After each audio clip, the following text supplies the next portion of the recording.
अगली खबर का रुख करेंगे। बहराइच की एक गौशाला में गोरक्षा के नाम पर पशु क्रूरता का मामला सामने आया है। दरअसल यहां पर बड़े पैमाने पर देशी गायों को मूत्र संकलन के लिए पाला गया, लेकिन भूखमरी के चलते दर्जनों गायों का असमय मौत हो गई और फिर उन्हें बिना किसी कानूनी कार्रवाई के उसी फार्म हाउस में दफना भी दिया गया।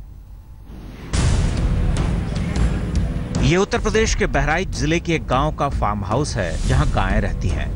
गायों की सुरक्षा के लिए प्रतिबद्ध हिंदू वाहिनी दल के नुमाइंदों को इस गौशाला में बदइंतजामी की खबर मिली थी, जिसके बाद उन्होंने यहां धावा बोला। गो संरक्षण और जड़ी बूटी उद्यान के नाम से चर्चित इस फार्म हाउस में गायों की दुर्दशा देखकर वो दंग रह गए। लगभग 200 गायें इन्होंने यहाँ पर रख रखी थी और जिसमें से 60-70 गौएं ही बची हैं। इनके ना खाने की व्यवस्था है यहाँ, न रहने की व्यवस्था है यहाँ, ना कोई हरा चारा है, ना पानी की व्यवस्था है, ना ही कोई व्यवस्था ठीक से देखने वाला यहाँ दिखाई रहा। हम लोग स्वयं आप भी आए हैं, हम लोगों ने बुलाया, कोई सामने आने को तैयार नहीं, कोई बताने को तैयार नहीं कि इनकी व्यवस्था कौन कर रहा है। हिंदू युवा वाहिनी के कार्यकर्ताओं का आरोप है कि यहाँ गायों को इकट्ठा कर उन्हें भूखा प्यासा रखा जाता था और मूत्र बेचने का धंधा चलाया जाता था। चौंकाने वाली बात यह है कि स्वास्थ्य विभाग का एक अफसर इस पूरे मामले का आरोपी है।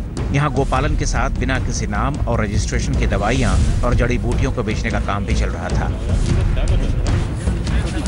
यहाँ पर सेवा के लिए कोई व्यवस्था है ही नहीं, ना भोजन कराते हैं ना कुछ कराते हैं, तो ये सब मर जाती हैं गैया। कहीं चारा पानी दिख ही नहीं रहा है, केवल गैया पाले हैं। छापा मारने वाले मुख्य पशु चिकित्सा अधिकारी ने घटना को जघन्य अपराध करार दिया और फार्म को सील करने की बात कही।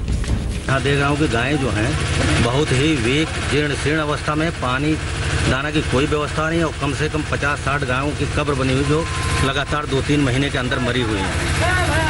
क्या करने जा रहे हैं? अब इसको फार्म को सील करा करके इसका फोरेंसिक जांच के लिए लखनऊ भेजा जाएगा।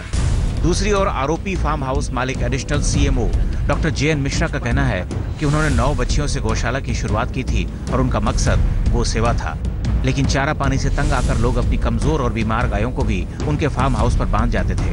उन्होंने दावा किया कि गायों से उन्होंने कोई लाभ नहीं उठाया है। और गायों की सेवा मैं अपनी आत्मसंतुष्टि के लिए करता था। पहले मैंने 9 बच्चियाँ पाली, लोगों ने समझा कि यहाँ पर डॉक्टर गाय खिलाएंगे, तो जो लोग चारा नहीं दे पाते थे वो ला करके वहाँ पे बांधते गए। मैं अपनी जितनी क्षमता थी मैं उनकी सेवा करता रहा।